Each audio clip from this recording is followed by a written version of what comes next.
start. Can I welcome you here on behalf of GlobalNet 21? This is a meeting that's being held as part of Social Media Week, which actually looks at the way social networking and social media is impacting on our lives and changes the way we behave and changes the way we relate and connect to each other, both as individuals and groups.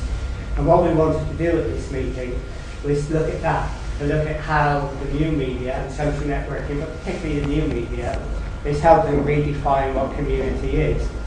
Traditionally, communities have always been based on geography, but now, because of the growth of the internet and the growth of new media particularly, people can form community across boundaries, across towns and cities and across nations. So people can have their own community where they live, but they can get online and create a community with people who live a great distance away from them. And in a way, people in the new age are creating multiple identities. You know, they have almost multiple personalities in terms of the communities at home and the communities outside. You can imagine someone, for example, of a strict religious family, who at home, you know, adheres to their strict religious faith, but when they go online, they break away from that and they create liberated communities. And so we've got a mix and match of things happening in society that we don't quite know how it's going to play out.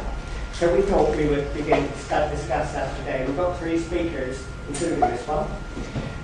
This is going to be Sahel Chagtai. Sahel is the person who owns the internet TV company who's very kindly videoing us tonight. And this is going out, streamed out live. It'll also be recorded so that you can watch it when you go home and later thereafter. It'll be on the Apex TV site for some time. So Sahel will talk about internet TV when it comes and the impact that has in community building. But we have two other speakers. One is Robert Davis, who lectures in the Cass Business School. He knows a great deal about China and was doing some work on China today, and he's trying to sort of decondition himself out of China into things like today. So if he breaks into a speech on China, just tell him it's the wrong meeting. He's going to tell us about globalization. He's done a lot of work on globalization in a lot of areas, but he will introduce it and give us an overview of globalization. And what I was going to say, could you please turn your phones off? Because it's always a good thing to do. Trust me not to follow my own advice. Anyhow, then we've got Emma Rigby. Emma is a New Zealander who's come over here, married to an Englishman, but lives in the part of London that I live in. She's sort of taken it by storm in the sense she set up a very innovative and interesting networking project which combines internet radio, Love Your Doorstep, with a Facebook site which has got over 5,000 people on it, which is based locally in the London Borough of Enfield. And that creates tremendous opportunities to create linkages within that community in all sorts of different ways. And I know that Emma's also interested in making links outside of that community, globally and elsewhere, and we've talked very, very briefly about that before. So that's the background of what we're talking about today. And I don't want to make a speech, though I have. I'll pass over straight away to Robert to give us the background and the context in which we're having this meeting. Thank you very much. 1.9 billion smartphones are scheduled to be shipped in 2014. 2/3 of US adults are on Facebook. Traditional marketing strategies, we are told, are scheduled for the bin. Old friends have been rediscovered. Even established autocrats have been brought to their knees. Social media seems to be just an unstoppable force that is set to keep on changing the world. At least that's the view that I get as I browse through pages on the web. But is that the case? Is social media an unstoppable force? Can it keep on changing the world, or will it fall victim to its own success? The answers to these three questions depend upon which future world we're going to live in. The problem that I have with many projections, be they economic forecasts, projections, forecasts about urbanization or technology is that we seem to assume that the future world is a direct extrapolation of the world that we live in today. It's a world that is very comfortable. It's a world where we have more freedom, more consumerism, and more democracy. And the popular view too seems to be that the future is, well, just more social media. Well, that might happen, but it might well not. The key point to understand is that we are at a critical point, a critical moment in time. The world that most of us know and love is changing, and changing fast. We have to face the reality that the world as we know it has been shaped over the last 70 years largely by one global architect, and that's the US. But times, as I've said, are changing, and changing rapidly. Just cast your minds back over the last few weeks and the Syrian crisis. The US now cannot act alone. It cannot rely on its traditional allies, and the people back home don't want it to use its hard-edged military power. And almost inconceivably, it now appears that Putin is winning the soft power game of influence. So all this means that the influence of the US is declining, and I will hold that it could decline at a faster rate than many of us would have ever thought possible. So, as the door closes on the US, another one opens to new global architects. And we have to think about what the objectives of those global architects might be. And they could be a little bit surprising. I've already mentioned Putin, and it is said that Vladimir Putin holds that regionalization is more reliable than globalization. Think too of the other winners of the technological world, social movements, technologically empowered groups of people that are brought together to drive change. Some of those groups may have values and objectives that are diametrically opposed to free market capitalism. So if you want to consider the future of anything, my advice to you is to consider not one future world, but two future worlds. Now I can see a sea of concerned faces in front of me, and I'm going to start with the good news. I'm going to start with the easy world. This is the best of all worlds, and I call it the G2 world. This is a world where we continue to see steady economic recovery, and we see a new period of cooperation between the two big economic powers. And obviously, I'm talking about China, and I'm talking about the US. And we see the emergence of a greater movement towards liberalization. Now, this might seem to be a benign world for social media, but I should make one thing clear: it isn't. There are many issues to think about in this world, and it's quite likely that the face of social media in 2023 will be substantially different to the face that we see now. There are many trends, opportunities, and challenges that social media has to face. Let's have a look at some of them, and we'll start with the really easy stuff. The first is boredom, or quite simply keyboard fatigue. I'm told that in the US, 60% of adults have had to take a Facebook holiday. Lack of exit barriers is the other one. What's to stop users migrating, as they did when from MySpace to Facebook, when Facebook first appeared? How are these organizations going to hold on to their client base? But those are some of the easy questions. There are three more difficult questions to think about. And the first I call the debris of the Great Recession. And what do I mean when I talk about the debris of the Great Recession? Well, I mean the effect that a prolonged and unexpected recession has on what motivates people, consumer behavior. Now, some of the early indications are obvious, more cost consciousness. But there are other indications, there are others that, like me, that hold in the long term we could see a movement away from consumerism and materialism to an increasing value being placed on good old human interaction. But all of these points are dwarfed by the really big challenge, which is, who owns my data? Well over 80% of internet users apparently have concerns, and quite understandable concerns, about privacy. It won't be long before consumers ask the question, who owns me? This week we've had announcements that there's new technology that can track us as we use our phones, our PCs, our tablets.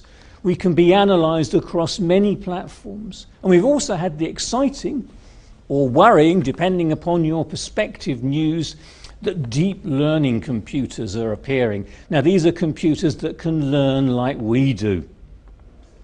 There are also really big worries that the regulatory authorities that are supposed to be out there to protect us just can't keep up with all this progress. And if I was to point to one thing, in this most benign of worlds, it would be the oncoming battle for data ownership. It's a battle that's bound to be fought, won or lost over the next decade. My next major point is, of course, one of trust. It has been said that a declining sense of trust has the potential to undermine the whole data ecosystem and social media with it. Data breaches, government access, identity hijacking, uncertainty about how all that personal data is going to be monetized, all could lead to declining confidence and trust. And such a decline could undermine the connected world's ability to deliver real social value. The problem is that to deliver such value, we need a globally united thrust to deliver a stable framework and, of course, a cooperative world. So the shape of social media in 10 years' time pivots on three main issues. The first is social media's ability to move away from the basic keyboard model. The second is the big issue of trust. That is trust and transparency on how your information will be stored and used. But the biggest battle that will shape social media is the battle of who owns my data. Remember that this is to a more liberal world with greater power in the hands of the individual. So the winner might not be the winner that you would guess. In 10 years' time, there might be a lot more social and a lot less profit in social media. But you'll remember that I mentioned two worlds, and I've got to turn to that world, I'm afraid. This is a very, very different, fragmented world, a world without a global policeman and without stable institutions to govern it. Think about regionalisation, don't think about globalisation. The warning signs are there, they're right in front of us, but they're too unpleasant for most of us to think about. I've already mentioned that some new power players' objectives might not be globalisation at all.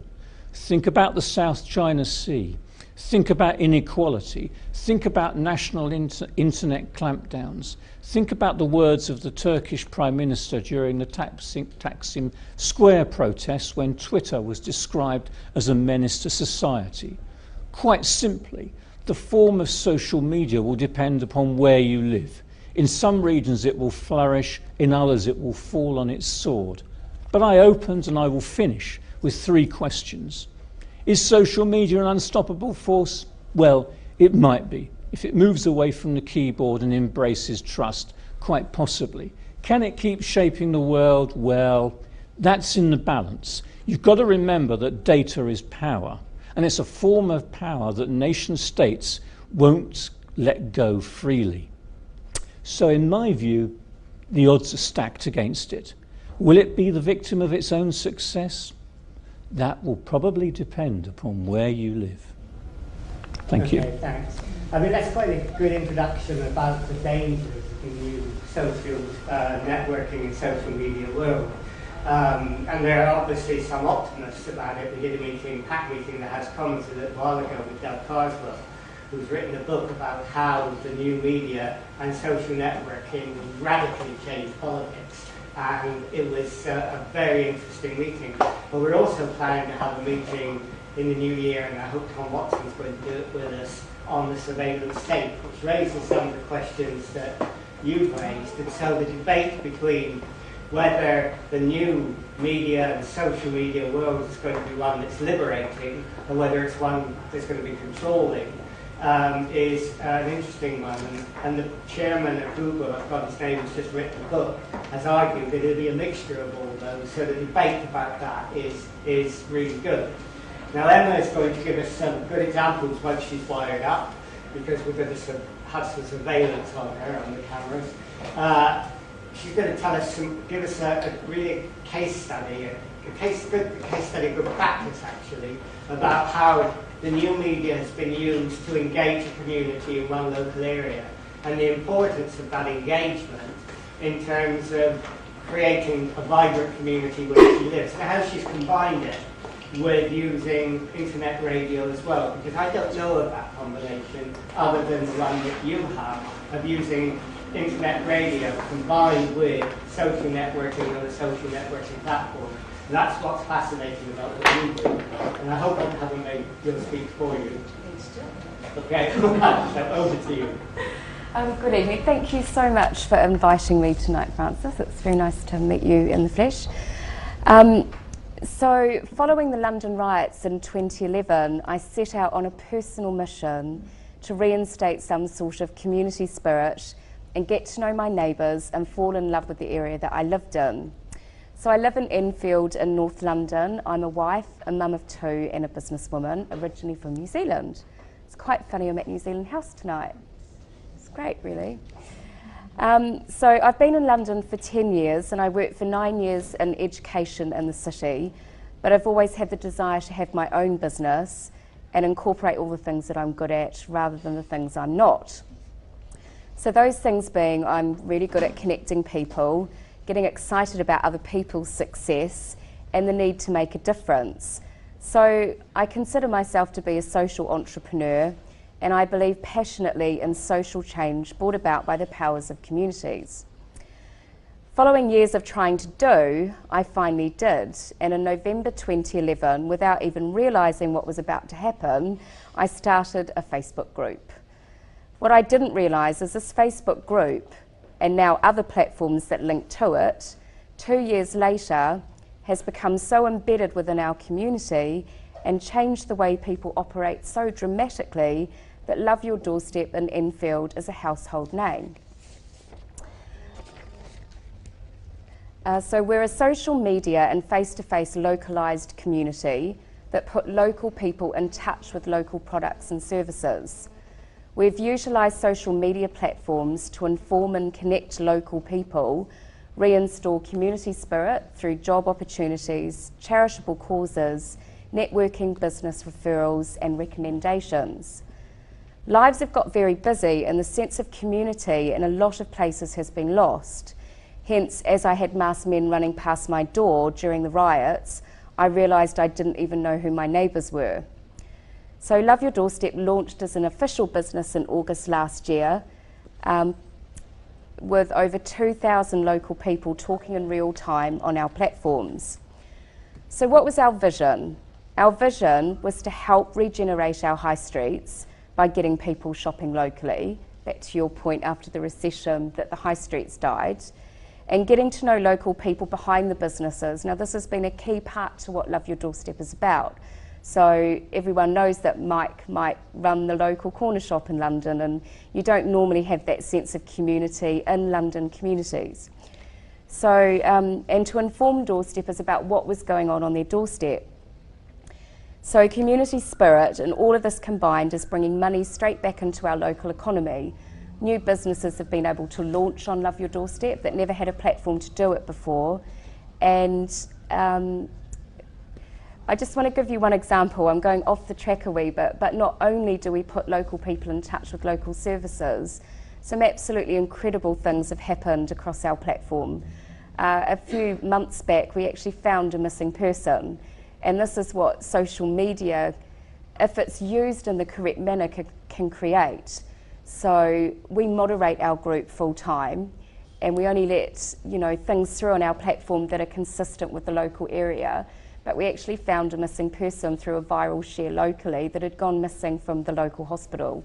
So we put dogs back in touch with owners, we find Oyster cards on buses and hand them back to people, and yesterday we found a diabetic kit and found the person that had lost that. So some really quite amazing things can happen.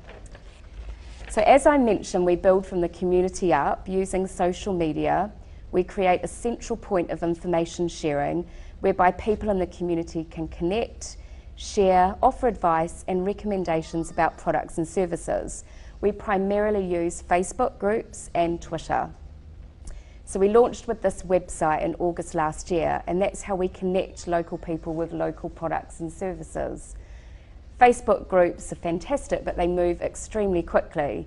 So what we do is if a local person asks for a product, we connect them directly to the business's page on our website, whereby you can view reviews and recommendations, look at the product right before your eyes, and then get in touch with the local business owner. Does that make sense? Great. So our social media platforms are full-time managed, as I mentioned, and they are opened and closed every evening, just like a normal business, but online. All posts are moderated and they keep a sense of interest and flow, because you've probably been into some Facebook groups that are just spam pages. It's a lot of hard work to full-time manage a group. It's a very, very busy role, and we open at 8 o'clock in the morning and we close at 11 o'clock every night. So where to from here? This year we've been very proud to be the winners of the Infield Innovation Awards and have close links with the local council, informing people about their events, because local councils don't tend to have the same impact or the sense of community following that we have. So we're able to describe their services a wee bit better, like waste management, for example. And working closely with departments like fostering, the regeneration and festivals department, theatres and sport and recreation. We also have close ties with our local MPs, helping them get their messages out to the community, as well as our local policing team. We launched Love Your Doorstep, so since then we've launched Love Your Doorstep in 3 other locations, Barnet, Potter's Bar and Braintree, where the response has been phenomenal. The model is working really well, and it's showing that local people want to be part of their local communities. We just needed to adapt the way that we communicated. We now have over 9,000 people talking in real time. We support over 700 local businesses, and we have a team of 9 in our Love Your Doorstep team now. So social media has given us the capability to communicate in a way that we've never been able to before. And as far as Love Your Doorstep is concerned, we've achieved what we set out to do and so much more. Thank you. Okay, thanks, Emma. That's quite a remarkable story of growth and how a local community can make new connections, new bonds by using new social networking techniques. Suhail, who is here, he actually is here, he's in the back, is going to talk next when he comes up. Suhail is, tell you something about him when he is coming up here, you can tell me if I've got it wrong. Suhail actually is an orthopaedic surgeon who has a passion for using internet TV to bring people together in different communities, to build communities. He's done that between Pakistan and this country, and he wants to do that in all sorts of different communities. So if you listen to him, you're going to find that very interesting, and if you fall over and break your leg, you know you're in good hands as well. So Suhail, would you like to come up here and speak for 10 minutes on the work that you're doing and how you've used internet TV to actually bring communities together and build communities at the same time? Thank you very much, Francis. Thank you, everybody. I missed the talks, but I'll get those talks on the internet TV. This is what one advantage of internet TV is. You can replay back without much hassle. I think why we engage communities. It's a big question. Why? Why we take this effort? The reason is to empower the communities. And if you take home this message today, that we engage people, we engage communities to empower them, that is probably what I want to really say, or in all. If you miss all my talk, I don't mind, but kindly don't miss this message. Now, what is empowerment? It can be economic empowerment, providing job opportunities. It can be educational empowerment, providing educational opportunities, giving chances to people who cannot reach out to institutions, and giving them a first-class speaker to talk to them. Giving them social opportunities. You know, the mental disorders are so much in the country, especially Western countries, because people can't get to talk to people. So community engagement is one outlet for them who cannot go out and reach. They can only talk to the milkman or the postman. This gives you 2.3 billion people to talk to. That is your internet community. That is the internet community we're talking here. And by 2020, it's going to be 95%, as said by the Google chairman. So imagine a community of 7 billion people, and you just have to pick 0.01% to talk to, and you're talking to millions. That's the scale I'm talking about. I don't know whether I have opportunity to present slides, but it doesn't really matter. Being an orthopedic surgeon, I thought of setting up a program using my background of IT, my engagement with people in my medical practice. I thought there should be something done. So I put it together and set up a TV channel. Okay, TV channels are different types. One is you see on the sky frequencies. One you see on internet. On internet, again, you have different types. You can start from home, but you can have a full production unit backing you up to really be effective. Because when you have a full production unit backing you up, you have the opportunity to create class products, engage people in studio interviews, have a base where people can come and talk to you. So I have a TVapex station, I would say, in East London. It's about 3,000 square foot place. And we have a studio which is well equipped by all the TriCaster facilities, which is embedding virtual studio designs, as you see in many different channels. We have 80-seat auditorium to do programs of community interest. And then we have filming teams which can move out to the country and film events. So what we do, how do we create communities? How do we put it together? That's the main question, isn't it? How can TVapex or how can any internet channel do the job? Well, I think the philosophy is very simple. It's simple to understand, could be difficult to execute because it requires logistics. But if you understand the concept, maybe at some stage of your careers, with your own help or probably taking people along, you can develop this whole scenario.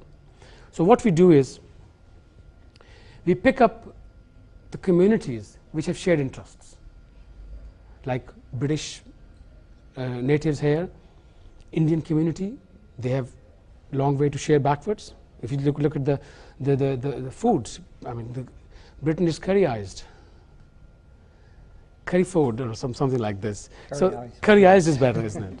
So we have so much. I mean, look at the music programs. Indian people watch British awards. Bangladeshi people, Sri Lankans, Arabs. I like Arab music, being a Pakistani. They like our foods. So we pick up the communities which have some level of sharing of interest, some curiosity between those, and go and do a research of their events. What are their community events?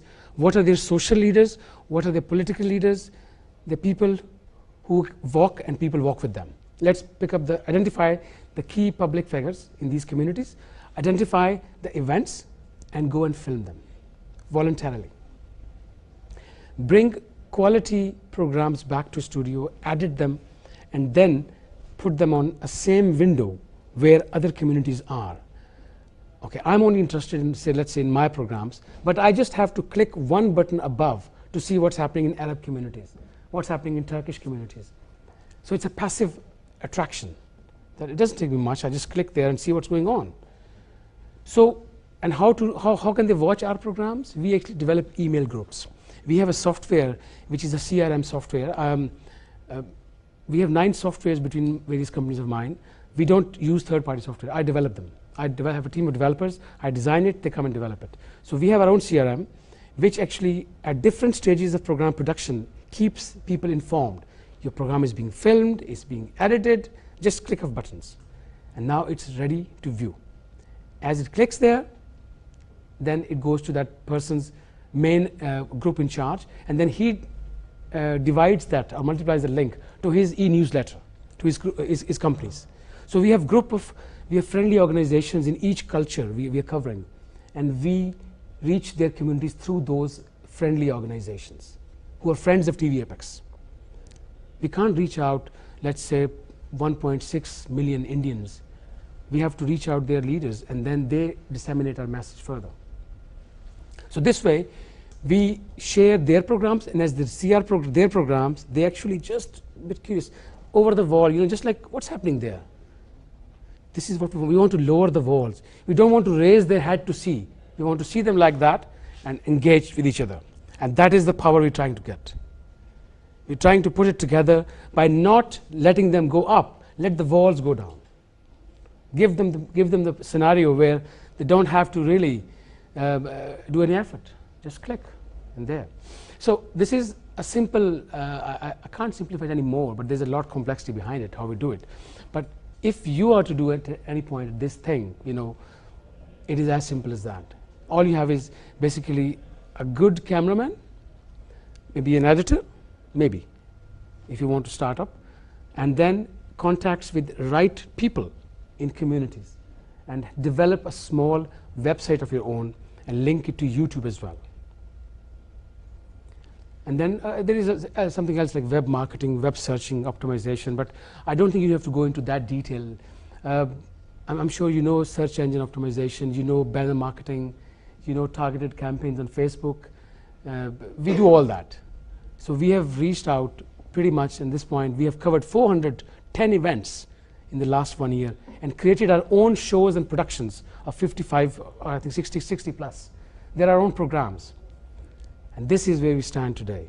And this is why I believe in the strength of that. We have engaged with people, and it's a simple concept. It started as a hobby, it turned into a passion. It's become serious now, and that's why I'm sitting here and talking to all of you. So thank you very much for giving this opportunity to me. I really appreciate that you've been very patient, and thank you. Thank you very much. Well, thank you. And I guess Global Net 21 started as a hobby and it's become serious now. That's what happens all the time when you get involved in social networking, and Emma's obviously gone through the same process. And it still has done a tremendous amount of work, and we're thinking of developing some projects together. We've already done a couple in which we're going to use internet TV. I suppose at Global Net we're an example of social networking as well, because we use social networking to get people off the web, if you like, into real-time meetings like this one. We hold online meetings, webinars, yes, but we do this. And at this meeting, for example, it's been a really good turnout. I mean, I think we were afraid 15 minutes before we started, as I always am with every meeting, that no one would turn up. But usually what happens with social networking is 50% of those saying who they come will come. And today, surprisingly to me, it's 55 to 60%. So it's been a really good turnout. So I'm really pleased about that. But social networking to get people to talk in real time, the hybrid model is also an important one. Anyhow, we're at the stage where we are going to have questions now. We may even have questions. I don't know. We haven't got any yet. But we sent a note out on Facebook groups, Google Plus groups, LinkedIn this morning, saying that if anyone has questions who are maybe watching this live, they can send it in through our Facebook site. And Ruby is actually monitoring that on the iPad. So Ruby may have questions coming up which are not her own, but there are none at the moment. So is there anyone who's got questions on this? Because I know we've got some people who are quite experts on social media, like David in the audience today.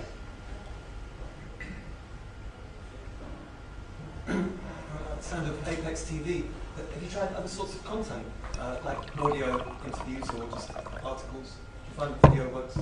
We have liaison with the internet TV channel, the radio channel. In fact, a really popular radio channel, with internet relay as well. They give us streams of notable interviews, and we can relay them live. And it is such a simple thing to do. You know how to do it then. On the website, you just direct the stream onto your embedding code, and there you're live. So their radio will get our screen as well. And you can multiply this. Imagine the strength. You get 5 radio channels multiplied like that, and you have 1 million people covered. Yes, answer is yes. So there are links between Emma and you if you got together. Okay? David? Yeah, I'm interested where do you think the kind of underlying business models for these are? Because the Google and the big ecosystems, or Google anyway, Apple to an extent, and others, as you say, want to own our data, and we give them our data in exchange for all sorts of free services, and they can target ads and so on. And that's kind of scary in terms of security, but it's also scary in terms of will they continue to provide the services? Google Reader was a very obvious one, and so forth. So I'm advising people on this. Okay, well, Gmail is probably okay, but all these other fancy things, if you hang your hat on it, may not be there in a couple of years. So where's that going to go? And then I'm interested in love your doorstep. What's the balance between volunteer and paid for? Where's the money coming from? Because we've seen lots of hyperlocal stuff over the last 10 years, and come and go and so on. And on TV, where's the money coming from? Okay, should we take the two business models and maybe answer that? Maybe Emma first, if you talk about your business model. And then sure. So Love Your Doorstep generates income through business subscriptions, but how we're different is we're an interactive directory. So in real time, we're putting people directly in touch with that product or service. And using Facebook, we're able to tag in the business owner at the same time. So it's almost like an instant lead, and they can respond to that client right then and there. But also there's consultancy work that we do now. Because we've got such a large community following, we also do work for our local authority. And we're also launching a new product range tomorrow to take it away from social media, because there are people that are not on social media. We were launching a leaflet distribution project. So we're going to have Love Your Doorstep stands in key locations, and because it's a household name, people know that they can trust the brand, and reviews and recommendations can be looked at on the website. So we're trying to cover all aspects of people within the community with our branding, which is that. And Suhail, your business model? I think every business requires investment with risk. So when I started it, I created a video production company to earn money on its own, regardless of any TVapex, anything. So the video production company formation was my investment, and that is operating independently of TVapex. I am taking services of that production company, which is earning revenue, and now our expense of TVapex is minimum, because the video production company is reaching a point where it can generate business. Plus, money through TVapex can come from two channels on its own, not involving production company. We can monetize the excessively watched programs by involving relevant organizations and putting their video ads at the front and back. We own the rights of the programs. We can monetize the website with the number of hits. In fact, we are doing from 1st of October, you will be seeing TVapex ads on different websites. Like you see Amazon ads or other places, you can follow the banners. So once the count increases, because the count has increased now, so it's going to help us monetize the website with banner space. The expense at this point of TVapex on its own has reached a point where I don't need a lot of money. But if I apply for grants at this point, there is enough material we have to apply for grants and expand the project and multiply the effect. So grants and monetizing the website itself from TVapex, the production company behind it now is self-sufficient and managing it all. Because these two products are mine, I'm sympathetic towards TVapex and Apex Video Productions. I'm not saying that if Apex Video Production was somebody else's company, they would charge me heavily to produce my shows. But because it's also my company, I'm actually being lenient in charging TVapex for a very low price, and I can sustain the budget. Okay, all to say about David Wilcox, many of you may have heard of him and know of him. He runs quite an interesting website on social reporting, And we talked a lot, we had several meetings, including one at Channel 4 on citizen journalism.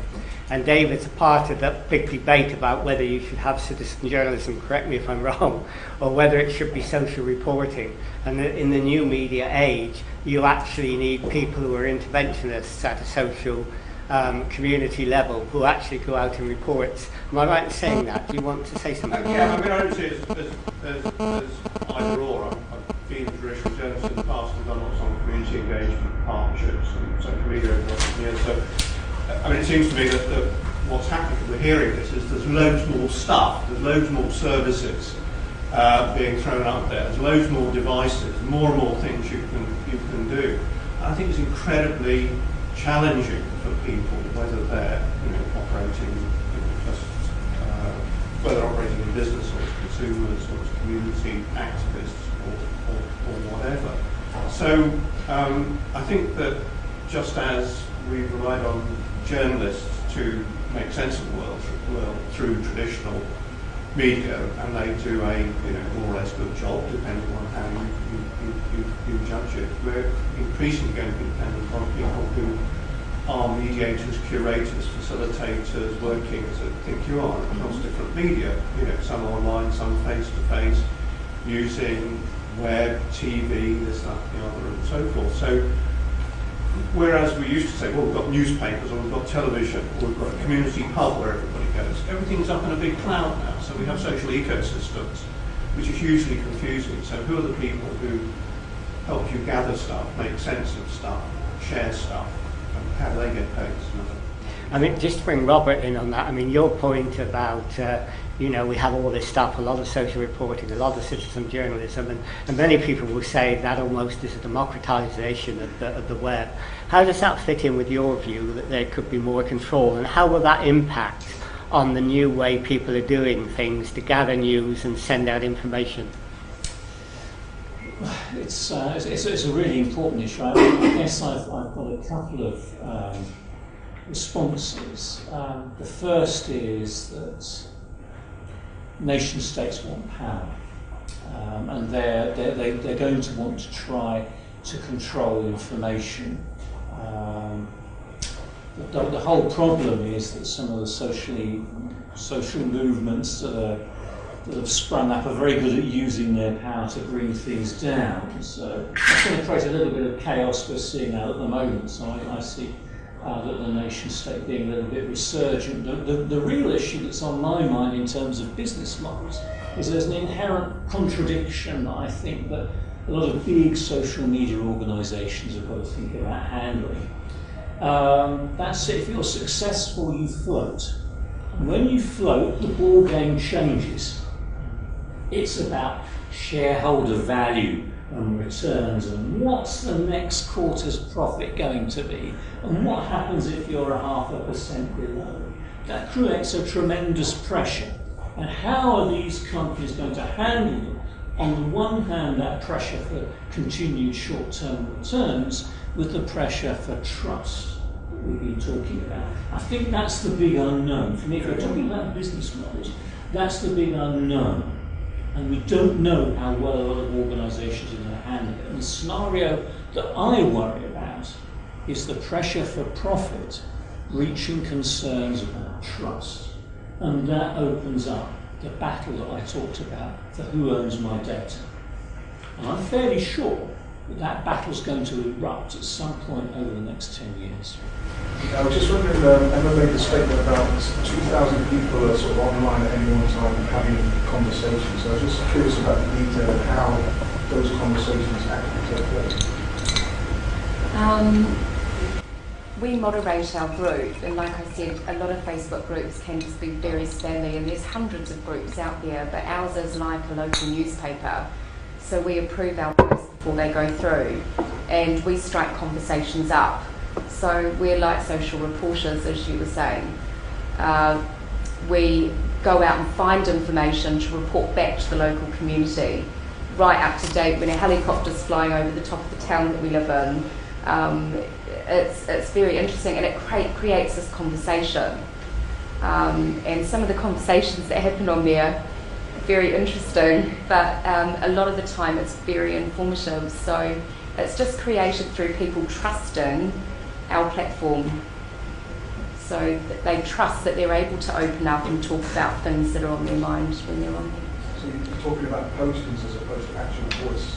Yeah, sorry, posts. But we also have our internet radio station, which I didn't mention, Councillor. We decided to launch an internet radio station as our communities are growing. We wanted to link those together. We do also meet face-to-face like this, so we hold networking events, or we've got a charity ball that we hold every year. So there is a lot of face-to-face dealings as well, but the internet radio station is able to link our communities together. So it gave us a voice, and they call each other doorsteppers, so we call the doorsteppers, and they've got shared values and interests, and they like, you know, that they care about the local community. And by having the station, it's given us a voice and a way to communicate out to them. Okay, who was the other person? There was one person before you, Alan, I think. Like, yeah, oh yeah, and then you. Question for Robert. Just touching on the social media and how it's changed. Do you feel that the owners of platforms like Facebook and Twitter, but particularly Facebook, will have more of a play in politics with the governments? In a sense, if you think pre-internet, not pre-internet, sorry, but pre-social media, government, particularly the UK, would call the Murdoch Empire. And given that the instant messaging and the speed of messaging on Facebook and Twitter, and the global database primating out at the same time we have Facebook, our government particularly is going to be looking to people like Zuckerberg to talk about policies before they announce policies and things like this, given the fact that he may not be as powerful as Obama and the administration, but he does have a lot of power. Yes. So will it follow the past? Yes. Will we see history reinvented? Well, if we do, it's the end. I'm going to be quite open with you. That's the end of the social media model, because that's not the reason why people joined up.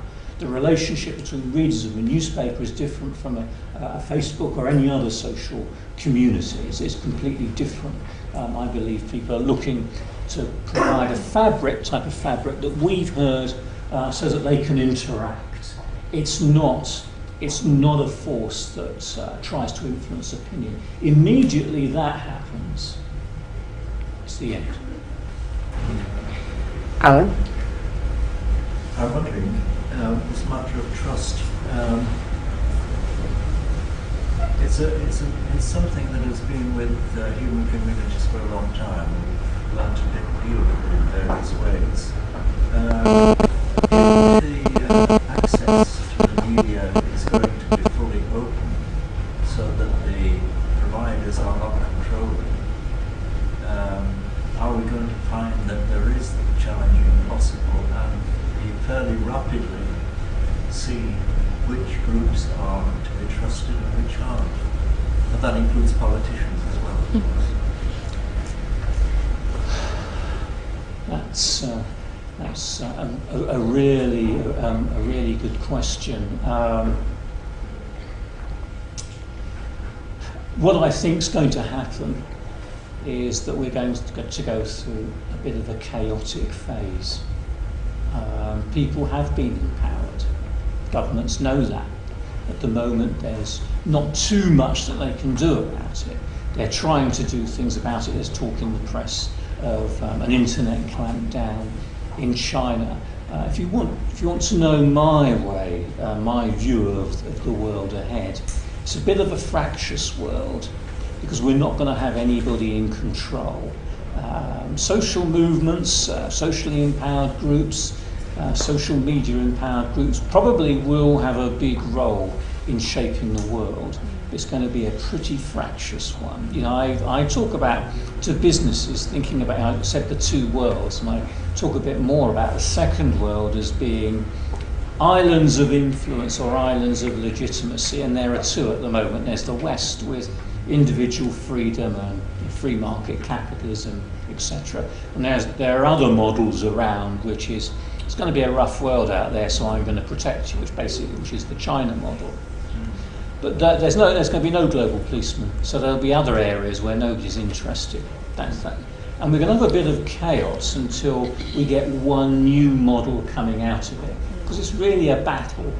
It's a battle between three influence groups. There's the old people, leaders of nation states. There's the business world, which I think is going to have a bit of a declining influence. And there's the new kid on the block, social movements.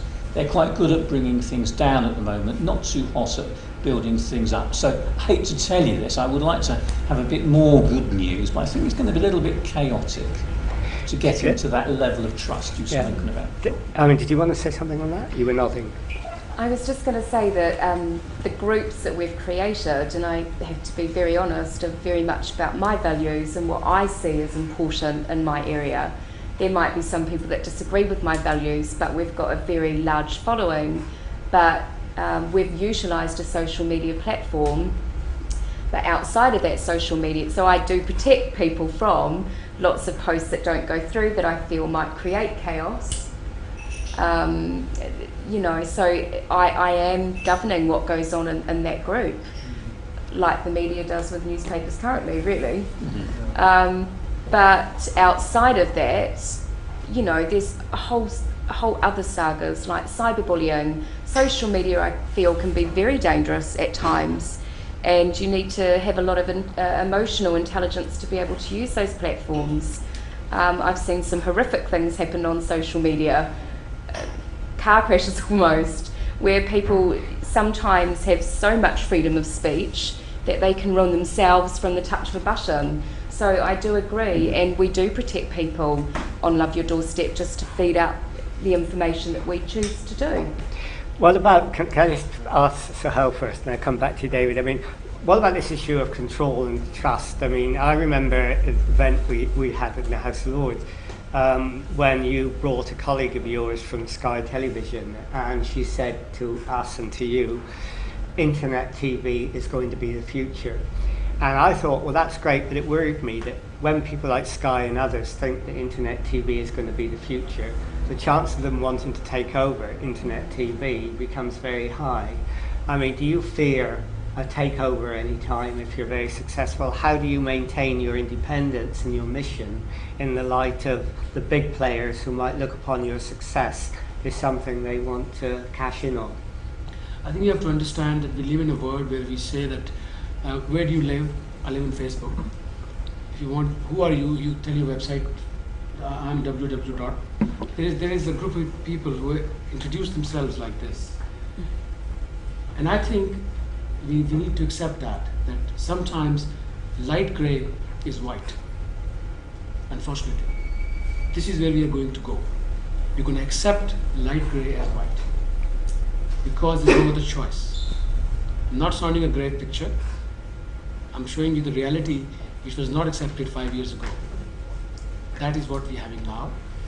Have you heard of geotagging? You take a picture on your mobile, 1 million people will know where you are. Half of them would know where you're going next, and further half would know where you come from. You have no control on that. How much knowledge you have to turn off the geotagging? In this crowd, how many people know how to turn off the geotagging from mobile phones? When you take a picture. One hand, two. What about the rest of you? You're subject to cyber vandalism. This is the grey we have to accept as white. But we have to find ways to protect ourselves. And that knowledge will come. That knowledge will come because when you develop a lock, you develop a key as well. So that knowledge will come, and that is our protection. Answering your question that people take over us, internet channels, I think it's very good if they take over us. They should do it soon because we want better audience. We want more audience. So I like to be taken over by a channel which has frequency. In fact, I'm trying to buy time, an economical time on the Sky somewhere to put it. If they take over me, I'm happy. But then don't you lose your soul? If my objective is not money, my objective is community engagement, I would be happy. If I'm a social person, my objectives are very clear, that is what I want to do. If I'm a businessman, I'll find ways to make money out of that because the video production company is still required to create quality content. So you can monetize that, you can have copyrights of your content, and nobody can buy that unless you sell it. So there are ways to protect your business, although you lose the ownership partly, but you still have the title of the filming of the program kept with you. I've got to come next to you, but I just wanted to follow up the point that Suhail made to Robert. I mean, Suhail was talking about, that if you take a photograph, people will know where you are, where you come from, and where you're going. There's a sense where in the modern world, once you're on social networking, your privacy goes in the way we used to value it, and yet people still want that. Do we have to, in the social networking world, redefine what privacy means? I think we certainly do. I sort of think in terms of scenarios, so events of one thing happening after another. And the thing that worries me is misuse of data hijacking, etc., etc.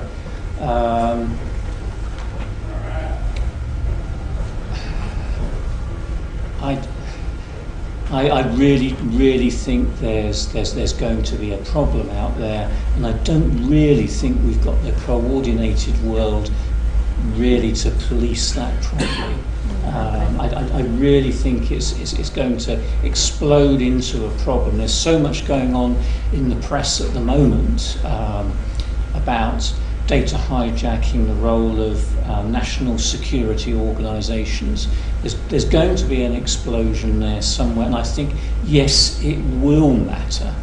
It will produce an explosion that in turn will determine what social media looks like 10 years from now. So yeah, I think it really does matter. And there's a bit of a blue touch paper that's been lit. Two things kind of strike me coming out of that.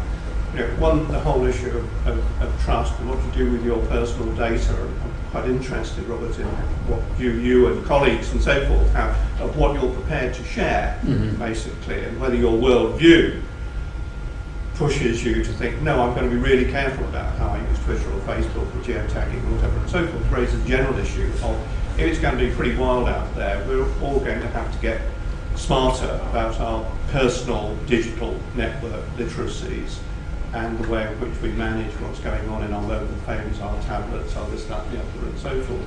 And I don't think we've really got anywhere near thinking about most of that. So we're giving stuff away, we're connecting with people, and so on, which is kind of scary. But coming back to your looking for positive stories, anybody heard of Cola Life? Last night was the launch of the Cola Road documentary, which was the story of Cola Life. Very briefly, 25 years ago, Simon and Jane Berry were working in Zambia as development workers there, and they could see one child in five under the age of 5 dying for very simple causes of diarrhea and so forth. And the problem was not the cost of medicines, but the distribution of medicines. They couldn't get to remote villages, but every village had Coca-Cola. So, how does Coca-Cola manage it? Health services don't. Could you get the Coca-Cola supply chain to do something about that? They only had a teleprinter. They didn't have the power of social media. They came back here, they did other things a few years ago, started to use social media to make that case. Set up a Facebook group, had some meetings, tweeted, engaged the BBC, engaged Coca-Cola, raised money, and so on and so forth, and are now running successful pilots out there. They won design awards for the way in which you create kits that fit into Coke crates to take the medicines to the villages and so forth. Just had a presentation with the UN General Assembly as one of the 10 innovations for life-saving and so on and so forth.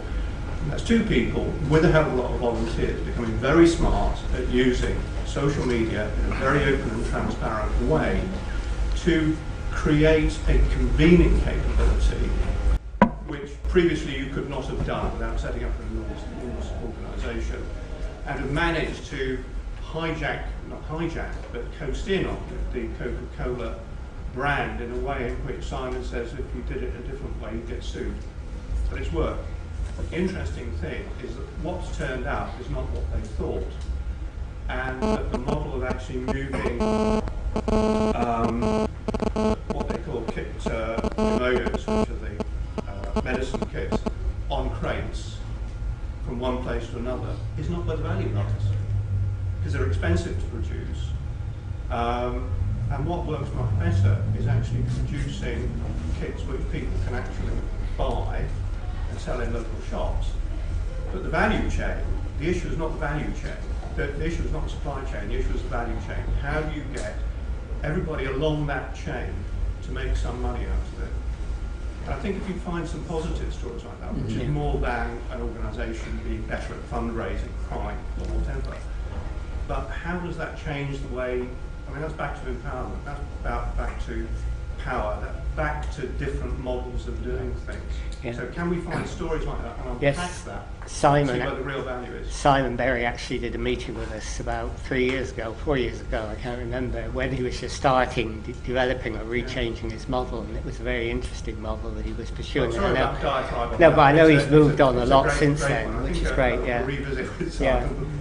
Simon. So, someone else? One thing I want to point out is that we are all more than 25 years, I guess. So it would be really interesting to see what is the idea of private information for someone that is less than 25, because I find that we are all speaking about protect something that we feel we own and is private, but I've been reading around Generation C, what's the 17 down, about the fact that they don't feel that they own their data. They don't really care about people knowing where they are, because they don't feel it's something of a private thing they own. So it's more than a question, it's just a reflection that we should think about changing. Or is that a bank statement or something like that is different. I mean, that was the purpose behind my question, do we have to redefine privacy? Because people aren't so worried now in the way they used to be. I mean, I even given my iPad to Ruby to look at Facebook questions, and my whole private life is coming up in front of it. Have you heard that? Don't spread the news, you know. But I mean, did you want to say something like that? I think this is again a line. Once you open the door, you cannot say a person, okay, one person can come, not the rest of them. The door is open. You don't set the rules after you open the doors. People who are there out there, they set the rules. Can we get in? Once you open the door to information, you can't close it. I mean, I don't want to say that, but I think I probably should mention that. Corporate level crimes in cyber world, they are the ones which don't come on the newspapers, because the newspapers are bought not to tell you. I'll give you an example. A chain of a very prominent mobile company had all the SIMs hacked, which meant whatever you do is recorded, whatever you talk on the phone is being recorded on the website. The whole chain of that mobile phones, it was found out, and it didn't make the news properly. Can I just ask though, one question? Who would be bothered listening to all of that information? Like if you're going to hack all of those SIM cards and all those mobile phones, what are they expecting to find? There's a lot of man hours to sit there and listen to all that data. There's not man hours. There are voice recognition softwares which pick up the words. It's a voice tagging thing. That pick up the words. Sorry, Mr. Francis. It picks up the words which are key, or they call it voice tags. It picks up the words and labels a person. 3 voice tags in 1 hour conversation is a suspicious level of conversation. Let's follow that person. It's not happening anymore, but that thing happened. It got buried into the carpet. The answer to your question is, once you're given access to information, and you say, well, okay, this information you should stay private, this can go. You can't say that. But, I mean, this morning Stephen Fry came out, didn't he, about the surveillance state, and has got together and wants to actually get Europe to make a decision about surveillance. And he was mentioning, you were saying, how can people get all this information? But there is now some super pieces of software. One is called, is it Prism, which is the huge piece of software that America and what's the place in Cheltenham that we have, GCHQ, have got together to actually, survey people in a very gigantic sort of computer that allows them to crunch what is happening on our personal networking, the millions of people, very quickly, very fast, build up a picture. You know about that? I've certainly heard about it, and there's a great investment into the power of groups, and certainly the American security agencies are using this. But the question that this gentleman asked, Emma, I mean, you're of a certain generation, I'm of a certain generation, and if you're at my generation, you know that certainly my parents and so on found privacy very important. They didn't like the neighbours knowing about them. They didn't want to know, you know, it's called, you know, kippers and curtains society they hid behind. But when you look at your website, I mean, people say the most amazing things about themselves that in my parents' generation, they would want to go to their grave if it got over. So have we got to a different way, approach to privacy? I was a little surprised because being from New Zealand, like the English are known as being more reserved. And I suppose that I feel like I've brought a little piece of New Zealand to Enfield because people have opened up in a way that I didn't think was possible, but they seem to have done that. I think you have to be a bit careful about this because with any industry or any product, it's like a person, you know, there's a life cycle, and you start with things that are very young and very hopeful, and then you have a little bit of experience and people change. And I see that with my son. You know, I'm obviously more than 25. I'm Generation X. That's right. I'm a baby boomer. I've seen that with my son. You know, he was very, very open.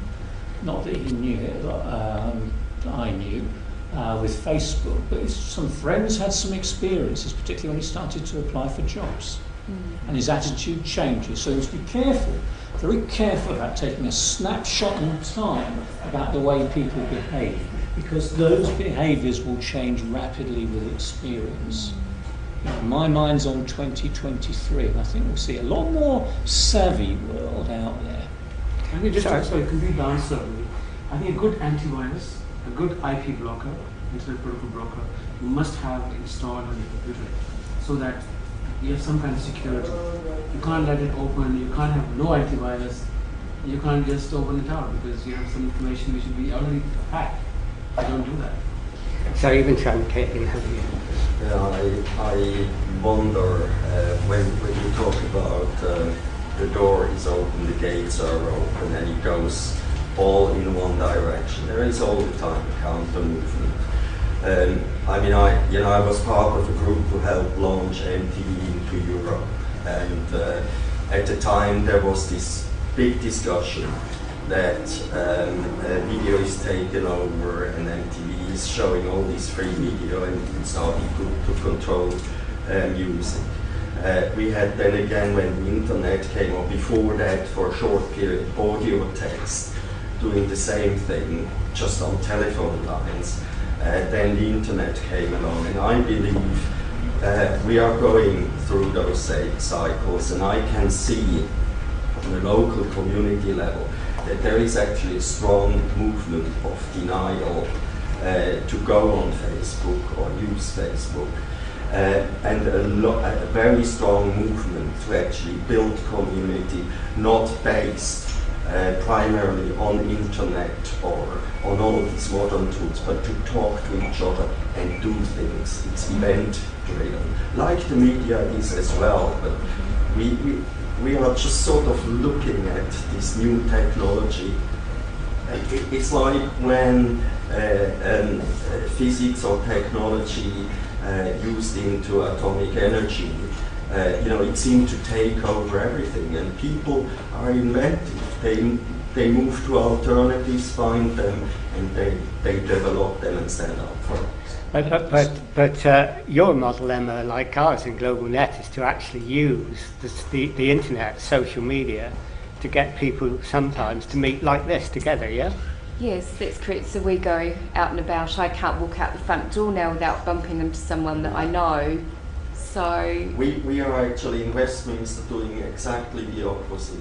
We started with a community on a council estate, started the radio station, and most of the people are not on Facebook, but we right. So you work for the council, is that right? So you belong to an organisation and a neighbours?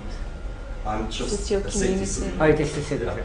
Well, don't say just. You are a citizen. Okay, any other citizens? No one else?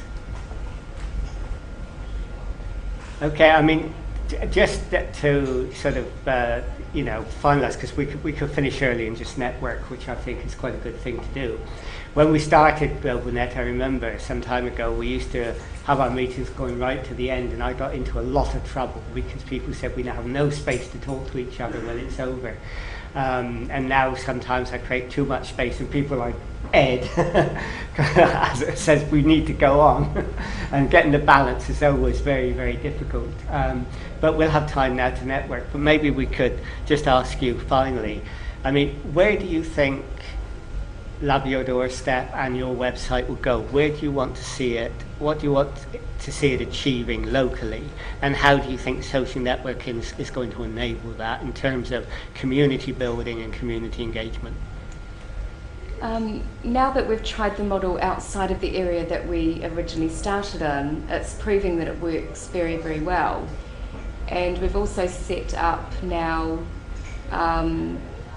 in Toronto. So it is very much about the people behind the project in the local area running it. It's not just online, although we're utilising that online platform to communicate. I think it could go globally. I'd like to think it will go globally. I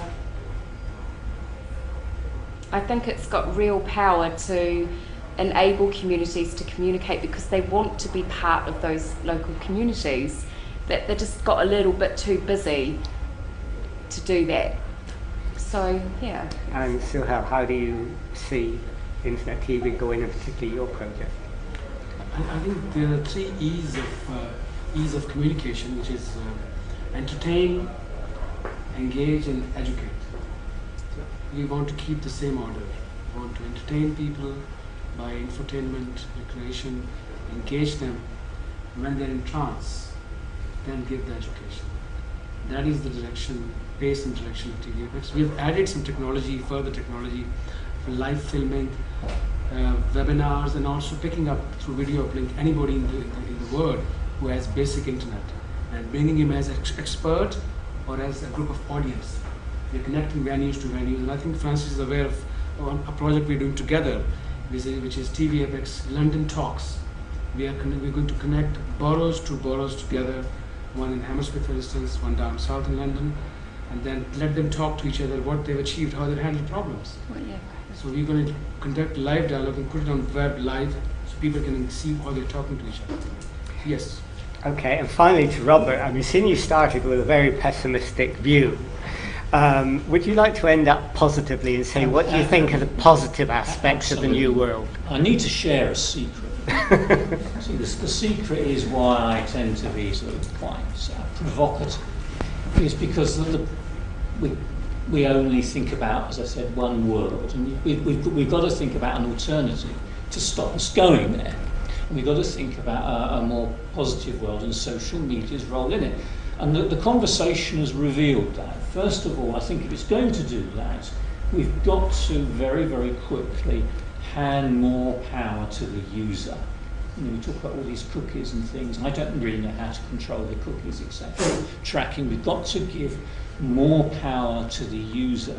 And I also think that if social media is really going to evolve for a force for good, stability, solving local differences, then I think one of our last questioners made a good point. In the future, why do we think of social media as just as a technology base? The big challenge is to bring in other forms of communication. That's the problem that I advise a lot of organisations on. How do you distribute your products? And none of them use one channel. We've got to think about bringing together multiple channels. And if we can do that, we can produce a very, very different and very beneficial world.